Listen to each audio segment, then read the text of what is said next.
G'day everyone, Granitor here again with Game 2 of the Faction Ban Flash Tournament that Trolley put on.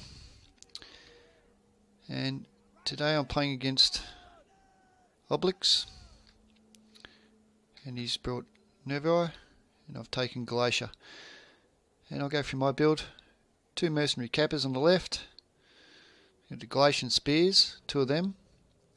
Then 2 Glacian Swords, backed up by Celtic Slinger. The 4 Glacian Legionaries in the middle, 2 Syrian Archers with them.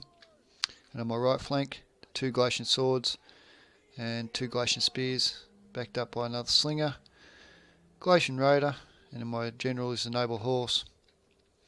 And for Oblix, he's got on his right flank the Mercenary Germanic Scout Riders, Celtic Warrior, 2 of them.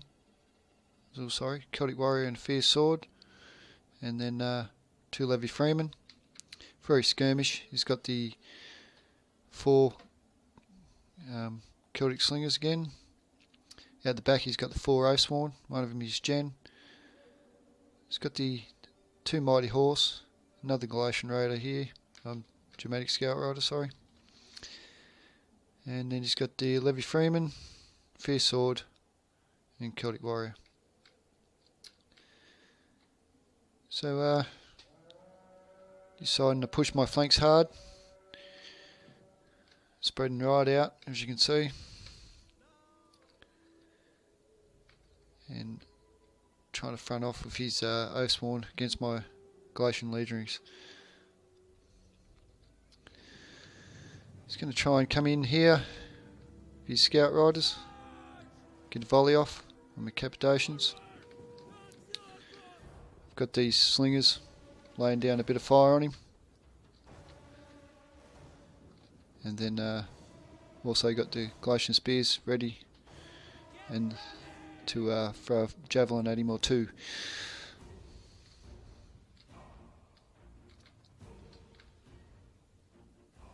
So a bit of a standoff at the moment, doing some skirmish, but I know my skirmish is a lot better with these Mercenary Syrian Archers in the middle. So once they get to lay down a bit of fire on the Slingers, they'll do an immense amount of damage, as you'll see here in a minute.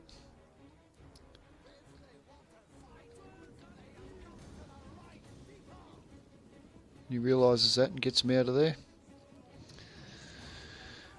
Trying to avoid the Syrian Archers, so I'll bring them out a bit further because they have great armour. I'll do the attack order onto these Slingers right here, and that'll do an immense amount of damage on them.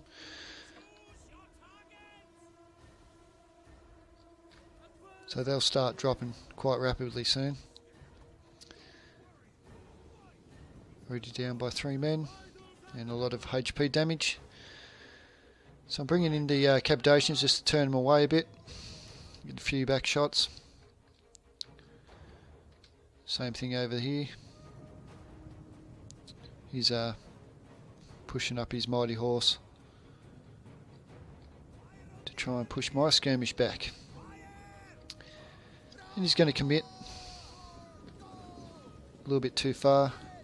Did waste a volley on my Legionaries, but as you can see now, his Celtic Slingers are going down very rapidly.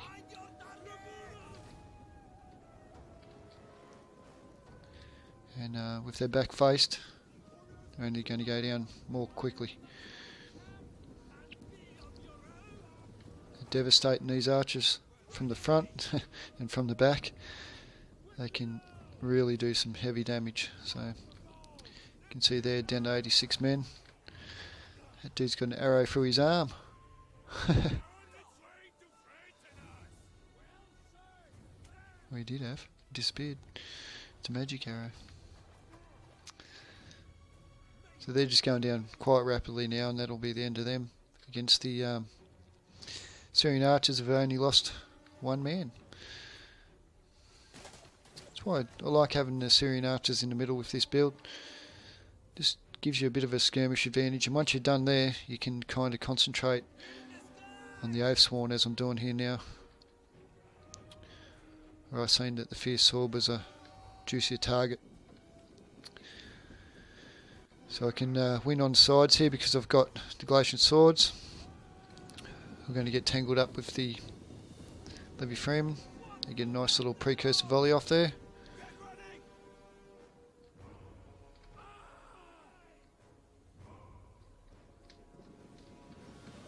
Another beautiful little precursor volley. And the Glacian Spears, these are a good unit. I like them. They're not too expensive, but they do have good armour stats and everything. So you have a look at their stats. Great melee defense. Charge bonus isn't too bad. Morale's pretty good. So I don't mind that. Right, so now I've won this skirmish engagement over here. Going to concentrate on these fierce swords, like I said. Give them a bit of a volley. Managed to get this Glacian Spear around the flank.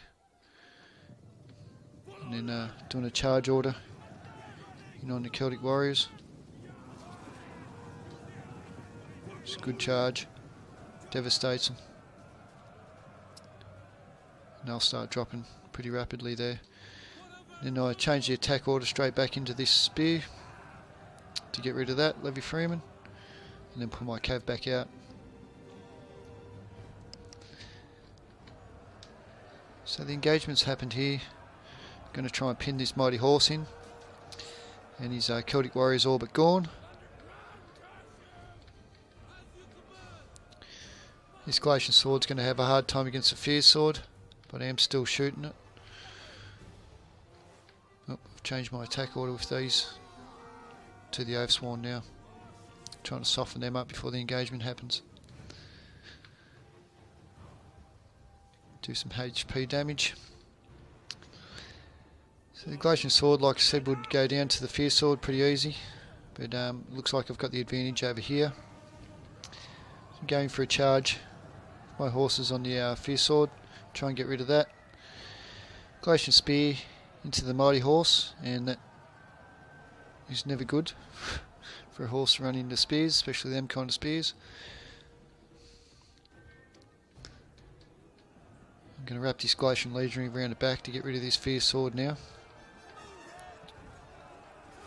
I think. No? They're just walking along in the battlefield, having a good old time, wandering around. So get that Scout Rider before it gets into my skirmish. Same here. Put my Scout Rider, Glacian Raider, into there.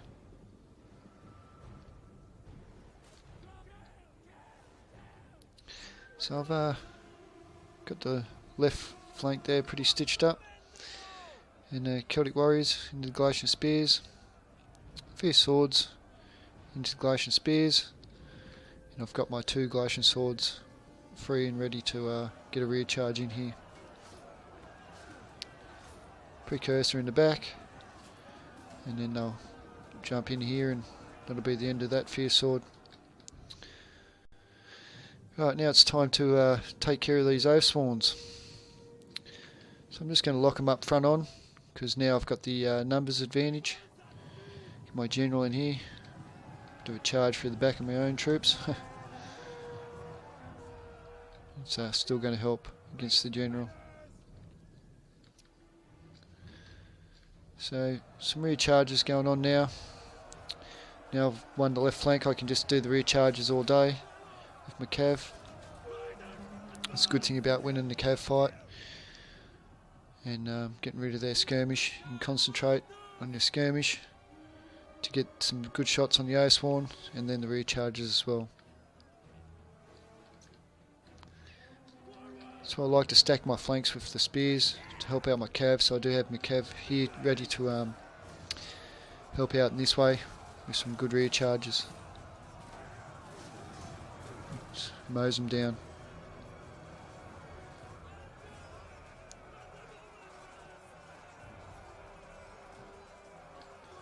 So that's going to get rid of that Oathsworn. In the middle, my Glacian Legionary got a bit smacked by that Oathsworn, the general. But like I said, I've got the rear charges here to be able to recharge all day, so just concentrate getting rid of one Oathsworn at a time. I do a charge in with my general here,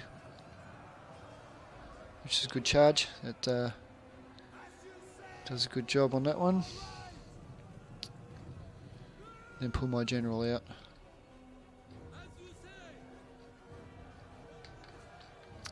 So I'm just going to lock him up with my skirmish that's out of ammo. Then send my general in for another charge in here. So we'll watch this one up close. Do a bit of cinematic view with my general. And charge the Oathsworn general. And that knocked him down quite nicely. It's a bit of hammer and anvil using the slingers.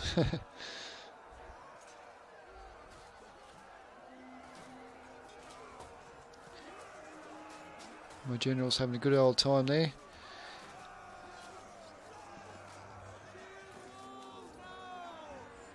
Helped out by the slingers.